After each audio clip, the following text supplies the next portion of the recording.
Hello one and all, welcome to another instalment from the channel that is Jono's Graveyard Jaunts. Before we get into today's story, can I please ask you to like, subscribe and add a comment in the comment section below. It does not cost anything to subscribe but will help the channel to grow. Now in today's video I'm going to feature a story on true crime that occurred almost 40 years ago. And whilst there are no graphic images in this video, the content is of a very emotive and sensitive nature, so viewer discretion is advised before watching this video. And as the title suggests, I will be talking about the heinous rapes and murders of both Lynda Mann and Dawn Ashworth at the hands of Colin Pitchfork. I will just add some maps to give you a geographical reference point as to where the murders happened in relation to the United Kingdom. Now these crimes happened in the county of Leicestershire, specifically the village of Narborough in Leicestershire. Now the first map shows where the county of Leicestershire sits in relation to the UK, and the second map shows where the village of Narborough sits in relation to the county of Leicestershire itself. In today's video I'm going to visit the site where the former Carlton Hospital once stood in Leicester, and where Colin Pitchfork had been referred to for therapy for indecent exposure before his marriage and before he committed the murders of both Lynda Mann and Dawn Ashworth. I'm going to visit the former home of Pitchfork where he lived when he committed these crimes, located in Littlethorpe, Leicestershire. I'll also visit the actual locations where both murders took place. And this map shows where the bodies of both Lynda Mann and Dawn Ashworth were found in the village of Narborough, Leicestershire. I will also visit the Clarendon public house where conniving Pitchfork initially evaded capture by persuading a colleague at the bakery where he worked to take the tests for him. And it was only when his colleague was overheard in the pub talking about the incident that Pitchfork was finally captured. And finally, we're going to pay our respects by visiting the graves of both Lynda Mann and Dawn Ashworth, who are buried in Narborough and Arbor cemeteries respectively. I've read about. Indeed, you may have thought that it was solved. It's been in the news quite a bit. It's about two girls from the same school in Leicestershire who were both 15, both sexually assaulted and both murdered. But there were 3 years between the killings. The first was a notorious unsolved crime called the Blackpad murder after Blackpad Lane, where the body was found. The victim was Lynda Mann, and her mother made a prophetic appeal for public help. If anybody knows anything or saw anything, they must come forward and help, because it can only happen again. On Thursday, the 31st of July this year, it seemed as though it had. Not far from where Lynda had been strangled, Dawn Ashworth died in broadly similar circumstances. Suspicion fell upon a 17-year-old youth who lived locally. He was arrested, and in a tape-recorded interview, he made a statement and was charged with Dawn's murder. On the 21st of November 1983, 15-year-old Lynda Mann left her home to visit a friend's house. She did not return. So this area here, guys, is where Lynda Mann's body was found. She was the first victim, of course, and she was murdered in 1983. So it would have been this area here now. Behind those trees you've got Blackpad Lane, and we'll go and have a look at that now. And that's, I'll put some pictures up as well of the time. You'll see a police van with some detectives, and the area is basically taped off. So that's literally behind these trees. It runs parallel with this field, but this is where in 1983 the body of Lynda Mann was found. So we'll just go to Blackpad Lane now and show you the entrance. So guys, this is the other area of the trees, and this is known as Blackpad Lane, and this is where in 1983 Lynda Mann was on her way to see a friend, and she was sadly abducted, raped and murdered and dumped over the field where we've just been and put under some bushes in 1983. So we just walk to the top of it and I'll show you the entrance. These houses on the right were not here at the time. There's some quite nice luxury houses that have been redeveloped since, so I think it's significantly narrowed, because on the pictures that I'll put up there's a police van at the top of the Blackpad Lane where we're going now. I will try and line up the photographs so it kind of makes some sort of sense, but this is, as I say, this was the first murder in 1983, and Lynda Mann, bless her, was only, like Dawn, only 15 years old. So we're walking down Blackpad Lane to the top, and I'll show you the entrance to it. If you look on the photographs, there's a wall on the left hand side, so I don't know whether we'll see that as we get to the top.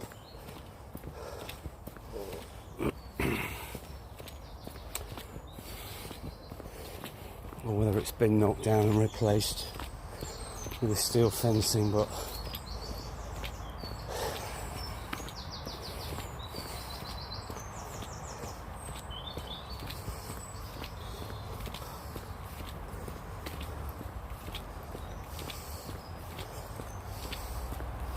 it's just terribly sad, the whole thing, the whole incident, and as we know,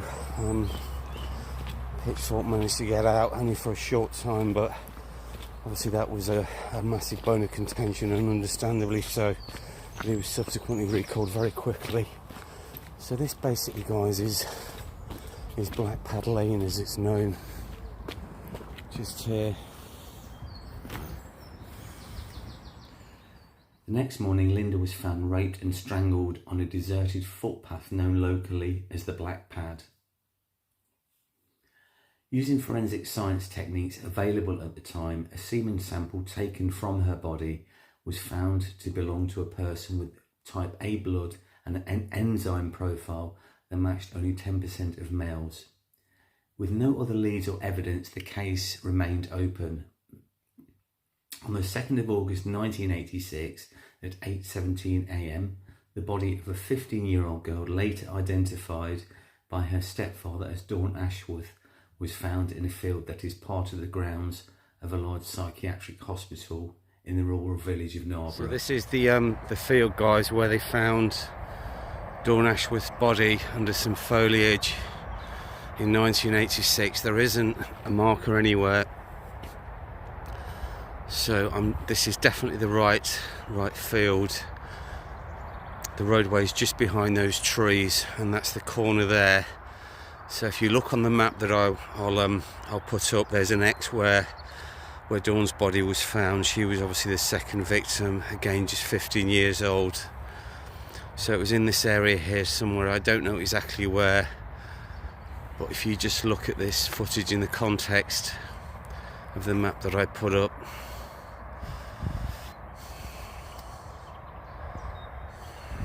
and again this is in Narborough, in Leicestershire, the county of.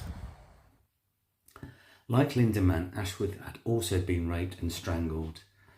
Now this modus operandi matched that of the first attack, and semen samples revealed the same blood type also. The body was lying face down in an approximately north-south orientation, 6.5 metres from a public footpath known locally as £10 Lane. Now Dawn's body had been concealed under foliage and was discovered by a local woman who'd been walking her dog at the time in the area. An initial suspect was a man by the name of Richard Buckland, a local 17-year-old with learning difficulties, who, while innocent of both crimes, revealed knowledge of Ashworth's body and admitted to the Ashworth crime under questioning, denying the first murder of Lynda Mann. But it was the use of DNA testing or genetic fingerprinting which made history in this case. In 1985, the then Dr. Alec Jeffreys, a genetics researcher at the University of Leicester, developed DNA profiling along with Peter Gill and Dave Werrett of the Forensic Science Service. Now this in turn enabled police to link a suspect to a crime scene through minute samples of blood and semen. The body of a 15-year-old girl, Lynda Mann, is found in a village near Leicester. 3 years later, and a second girl is found less than a mile away. Dawn Ashworth was also 15. When Dawn's body was found, police knew straight away they were looking for a serial killer. What happened during the course of this investigation would change police detective work around the world forever. David, just explain what all this pile of stuff is. These are mementos from the case, are they? David Baker, who's now 84, was leading the double murder investigation. He'd arrested a 17-year-old, Richard Buckland. Buckland had admitted the second murder, but there was a problem. There was no circumstantial evidence against him on the first murder, and he totally denied it. You were convinced it was one murderer? Yes. David had read in the local paper about research being done at the University of Leicester. Professor Alec Jeffreys had attached DNA from cells to photographic film. The result, each person's individual DNA could be read. David Baker contacted Professor Jeffreys to get Buckland's DNA tested. Nobody had ever attempted a crime scene DNA analysis, a real-life crime scene DNA analysis before. Would the test find the killer? Would Buckland's DNA match that found at the crime scene? They came back not connected. The result was stunning. A blow to you? Well, it was a blow, because it meant that we'd got the wrong man. Buckland was released. The very first time DNA profiling was used in a criminal case, it exonerated a suspect. Now, the police embraced this revolutionary method and set about testing local men in a high-profile bid to flush out the killer. Now, the father of two, Pitchfork, was convicted by DNA evidence after mass screening or blooding a sample of nearly 5,000 local men. Now, this pioneering and revolutionary work of Professor Alec Jeffreys on genetic fingerprinting at Leicester University enabled Colin Pitchfork to be accurately identified as the perpetrator. Now, this was the first time this technique was used in a murder case anywhere in the world. And this technology also enabled Richard Buckland to be exonerated completely in this case.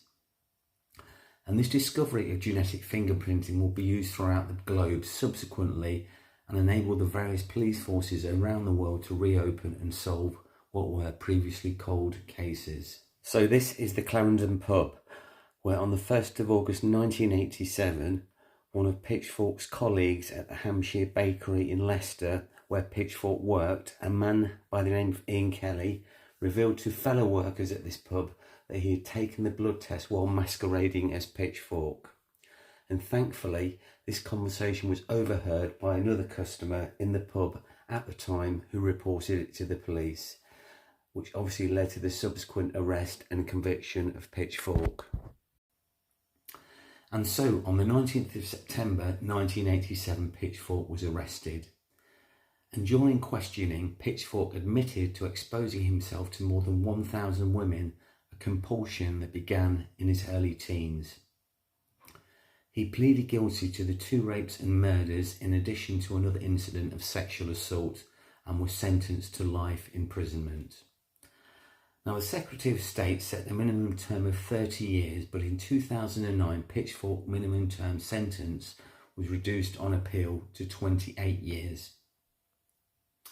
On the 7th of June 2021, Pitchfork was granted release on conditional licence, and he was in turn released on the 1st of September 2021 to much public outcry. Now, Pitchfork was subject to an unusually high licence conditions.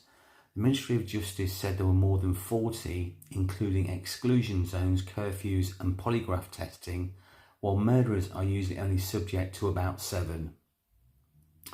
In November 2021, Pitchfork was recalled to prison for breaching his licence conditions by, and I quote, approaching young women while on walks from his Bale hospital. So we're in the village of a little thorpe in Leicestershire. It's a really picturesque little village actually. It's a nice little cul-de-sac, but this is where Pitchfork lived when he committed those heinous acts I won't give the exact address, but you can actually find it online. Obviously none of the family live there now, so I just wanted to show you that this was a location where he lived. So this is the original entrance. It's just off Forest Road in Leicestershire, and it would have led up to the Colton Hayes Hospital. Now this is a building on the right hand side on the driveway, so I'm assuming it was some sort of gatehouse. We've obviously got a sign there from 1906. Now that grey building in the background was where the hospital once stood. It's now an Alliance in Leicester. It's been redeveloped, the whole sign. It's now called Colton Park, but it would have been at the top of this drive, and I put a picture up of the original hospital so you can see. But as I say, I'm guessing this is some sort of checking, reference gatehouse, and so Pitchfork would have drove in here, gone through checking here, I'm guessing, and up to the hospital there where the Alliance in Leicester now exists, where that grey building is. So here we are, guys, in Arbor Cemetery, and this is the final resting place of Lynda Mann, bless her, who was taken on the 21st of November 1983, at just 15 years old.